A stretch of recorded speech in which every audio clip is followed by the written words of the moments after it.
Okay, so for a moment, let's talk about AP groups. And I know what you're saying. I thought this was all about FlexConnect. We're talking about AP groups so that we can help you understand FlexConnect groups because the two are very, very similar. So first off, an AP group is a group of wireless access points that are configured to reside on the same VLAN, okay, and work together. So this AP group 1 is the head office. It's using VLAN 11, and this is corporate data. Now we have another site which is using AP Group 2. It's our manufacturing site, but this is using VLAN 22, and it's generating corporate data. And then we have VLAN 33, again, a group of APs working together to provide wireless connectivity to VLAN 33. Now, all of this is then brought back up into our central site, and our central site has 802.1 trunking and all of these different features to help us keep this data segmented.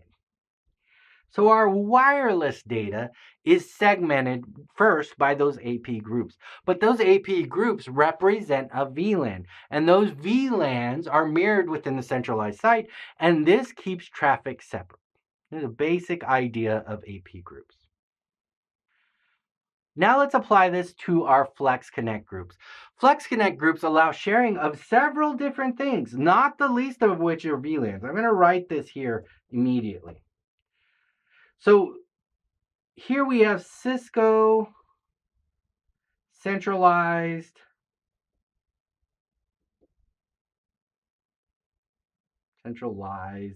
Key Management.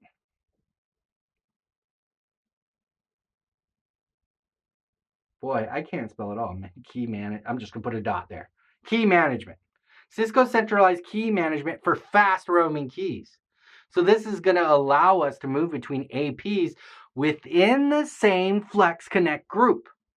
So I don't have to reassociate. I don't have to re-authenticate to come up with, pairwise master keys and those group transient keys, all those keys we talked about in our security auth. We don't need that because we have Cisco Centralized Key Management, which shares the keys for clients between different APs within the same FlexConnect group. It's really cool. We are also using local authentication, but this authentication information is going to be shared between those AP and the groups using client lists. We're going to say, oh, this user here has authenticated to this level, to this wireless LAN, which is mapped to what? Mapped to a VLAN.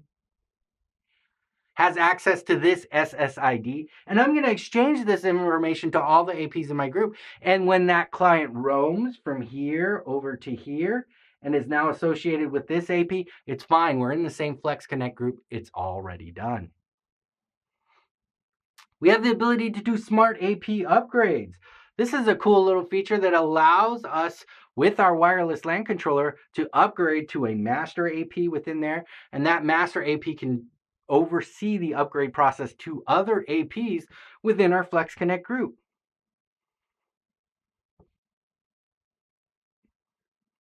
We can also use a backup radius server. We can have a priority radius server, index 1, configured, ready to go.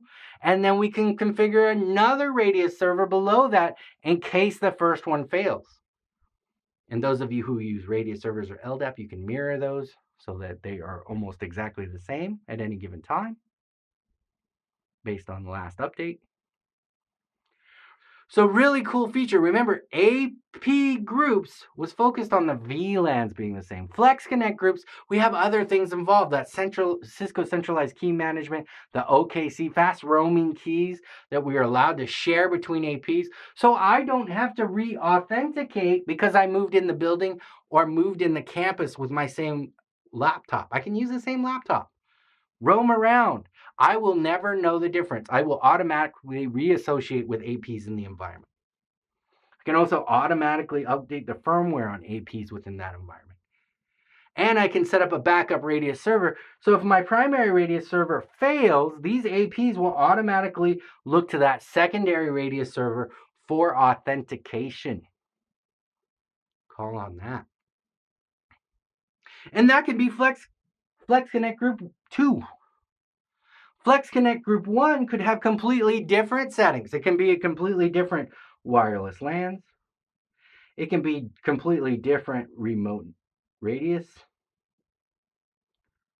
Primary and secondary can be completely different APs, requiring completely different firmware upgrades. Completely different keys can be applied. But all this is managed centrally through those wireless LAN controllers we talked about in our FlexConnect environment. Remember, this is what? What do we have here? We have tunnels.